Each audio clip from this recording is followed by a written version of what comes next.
What is going on, everybody? Welcome to my top 10 linebackers in the 2019 NFL Draft. We're going to get right into it. A couple quick reminders here, though. No film in this video for copyright reasons, but if you do want access to my film breakdowns, I actually have breakdowns on the top 3 linebackers here that we're going to talk about, as well as access to my complete draft board. So as these picks fly in all the way through, 252 picks or whatever, we've got profiles on over 500 players, so you can know what you're talking about, impress your friends on draft day. You can get all that draft access on my Patreon. It's patreon.com/ThatFranchiseGuy. Also, if you're going to baseball games, NBA playoffs, a reminder to use promo code FranchiseGuy when shopping on SeatGeek. That's where I buy all my tickets. You'll get the best prices there anyway, but you can also save $20 using that promo code FranchiseGuy. So let's get into it here. Number 1, Devin White. Not going to get a lot of argument here. This dude, as you can see at the top of my list of strengths, he is just not human. He's got that modern linebacker, and we're not talking about a nickel backer here where, you're talking about like a 6'2", 220-pound guy. Devin White's got some beef to him, and he can absolutely take on blocks between the tackles and do all that, but he also has rare ability, and I mean rare, at his size to move sideline to sideline. When you look at the best defenses in the NFL, the Saints, the Cowboys, the Seahawks, the Jaguars, the Vikings, they all have this kind of linebacker right here. The game is changing with these quick-hitting passing offenses. The West Coast having linebackers that can run sideline to sideline, but also not be a complete weakness in the run and dissect things quickly and get to the football. That is the way the game is going, and Devin White might be the peak of that in terms of draft prospects. Now, he does still have a little developing to do. He's still learning, kind of the play recognition aspect. His tackling technique can be a little poor at times. He's still young and will need to continue to develop if he's going to return, top 10 value and be like a Bobby Wagner at the next level. But I think he absolutely can get there. He's got good character as well, by all accounts. So no surprise there with Devin White. But at number 2 here, this is going to be one of my hottest takes of the draft season. I've actually got Blake Cashman here as my number 2 linebacker. Devin Bush, by most people, a consensus second linebacker, a top 20 pick. Most people are not going to have first round grades on Blake Cashman. But playing for a under the radar school, I actually much prefer Blake Cashman's tape, his size, and I can't really say athleticism, but at his size, I love how well Blake Cashman can move. He takes on blockers a lot better than Devin Bush, and we'll start talking about Devin Bush later, but he just has elite play recognition. His coverage skills are fantastic. He shows flashes of Luke Kuechly, almost looking like a safety playing as a linebacker, but he's also got the size to take on blocks. There might be some injury concerns there, which I don't completely understand because he was pretty healthy in college. Cashman probably going to go in the early second round, and I think whoever ends up getting him is getting an absolute steal. I would 100% take him in the first round, and I have in my What I Would Do mock drafts. So again, if you want to see me break down Blake Cashman's tape, you can see that on Patreon and see kind of where I'm coming from with this take here.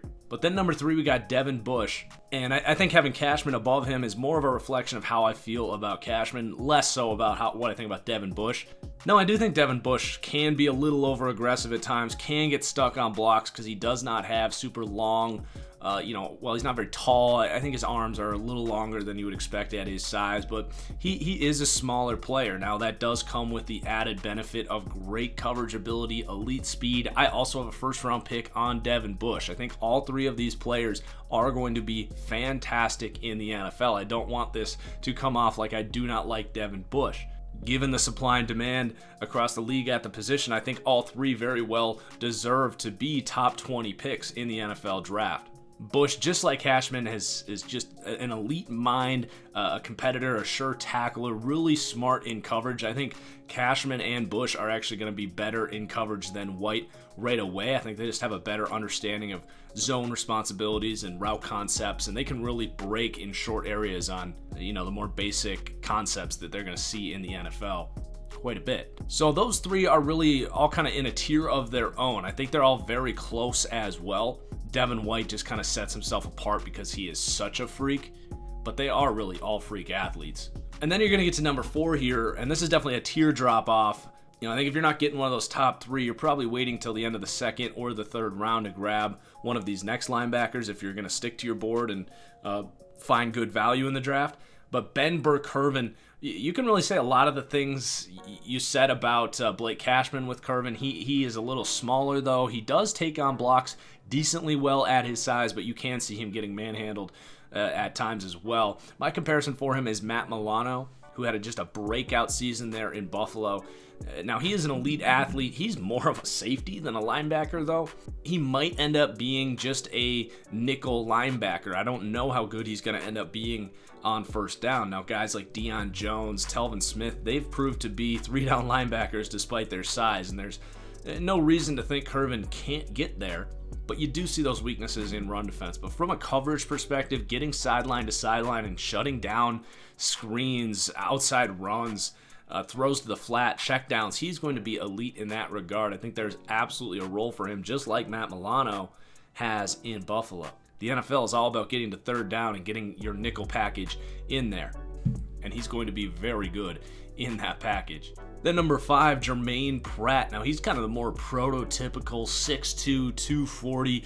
He's got that size you look for if you're a more traditional mind. Now, the NFL is going away from that more and more, but there are plenty of examples of guys at this size being elite linebackers as well. My comparison for Germaine Pratt is Nigel Bradham, who Bradham has always actually been a little better in coverage than he is in terms of being a fast physical run defender. He's not necessarily bad in that regard, but that's never really been his strength, and that's exactly how I felt about Germaine Pratt. He has really nice speed to get to the edge on swing passes or whatever it may be to really contain those big plays, but what he is kind of lacking, like Nigel Bradham, is that great run defense, that ability to kind of dissect and go. He can play a little upright in the trenches and doesn't always thump. Now, he does have the size to do it and, of course, could develop that game.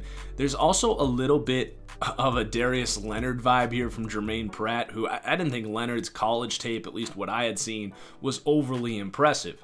And I get the same kind of vibe from Germaine Pratt, who's a very similar athlete. So at that size, he is certainly a very good athlete. I just don't know if he's got that elite potential like a Devin White, but I do like Germaine Pratt. I think you're going to get a good starting second linebacker here in the second or third round. Then number 6, Mack Wilson. He just isn't that exciting to me. He's definitely safe. He's smart.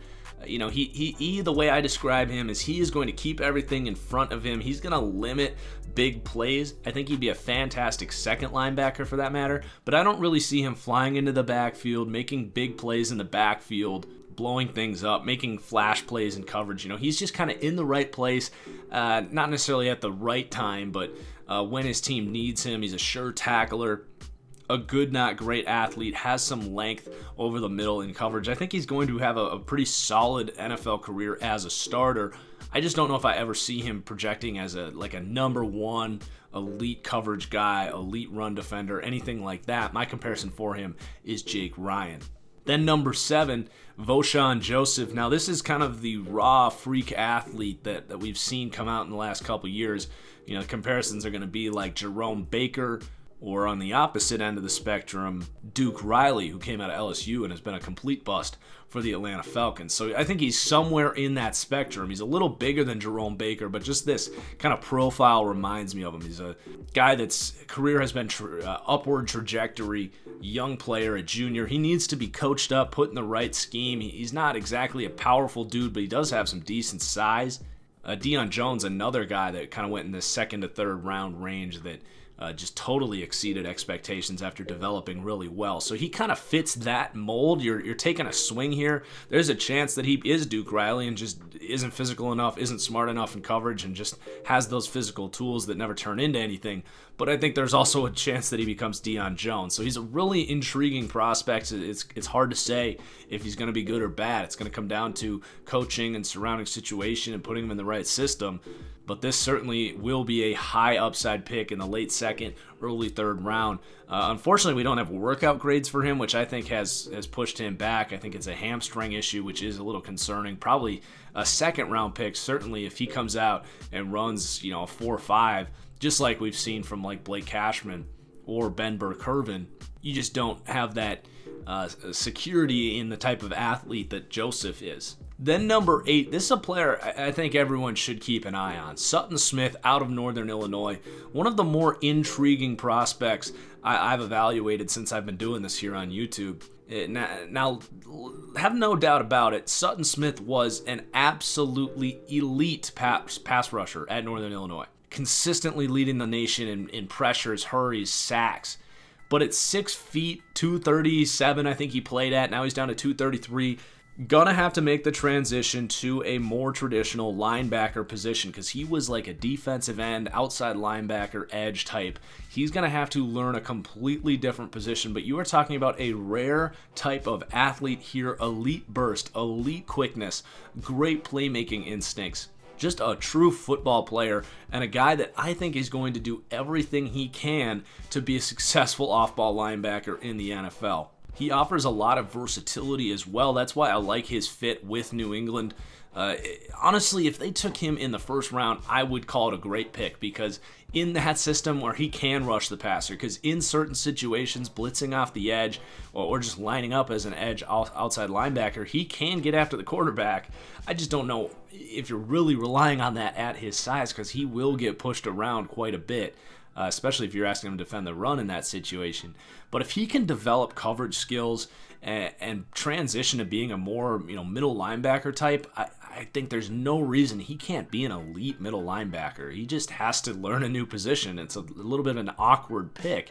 But I just have confidence taking him and bringing him into my building and just knowing you're getting a guy that's going to increase competition and bust his ass for a starting job. Then number 9, Tre'Von Coney. Some of the best tape in this class, but does lack that desired athleticism. I think he could be a really good second linebacker. Comparisons for him, kind of like Brandon Marshall for Denver. Danny Trevathan, I think, not a terrible comparison either. If he ended up being that good, it would not really surprise me. Really instinctive guy, smart player, really sure tackler, can thump a little bit. He's got real thickness. He is only listed at 6'1", 234, which surprised me a little bit. I would have guessed he was closer to 250 based on just kind of how he looks on film. So a little lighter than you might expect. But he's just a really good football player. I think you can take him, plug him in right away if you have a number 1 linebacker. I don't think I trust him completely to be a number 1 guy really ever. But I think you kind of know what you're getting here in Tre'Von Coney. Really productive, smart player at Notre Dame. I really liked his tape. Just wish he was a little more athletic. So then number 10, Cameron Smith. Fairly similar to Tre'Von Coney, just doesn't quite make the flash plays, doesn't quite blow things up in the backfield, kind of keeps things in front of him a little more, and he's a little more athletic. He's got good kind of quickness and acceleration, kind of slightly above average speed. My comparison for him is Blake Martinez. Plug him in as a linebacker too. Gonna be maybe a liability in coverage at times. Just doesn't have those elite instincts or the elite athletic ability. He's fine, but I just don't really like him as a number 1 linebacker. A really experienced guy too. Almost 3,000 snaps in college, which goes a lot. Says a lot about a guy that was at USC. So I think you're getting a smart player, a guy that is going to compete for that number 1 job. So Smith, a nice little piece that could start to round out my list. So there's still a good chunk of players here that I would love to talk about, but it's a top 10 list. If you want to check out my complete linebacker rankings, again, you can head over to Patreon and get access to that draft board. If you're still with me here, please do hit that like button, guys. Easiest way to share the content, support the channel. Your like means more than you know. So cheers as always, and we'll see you for the next one. Should be cornerbacks. Peace out.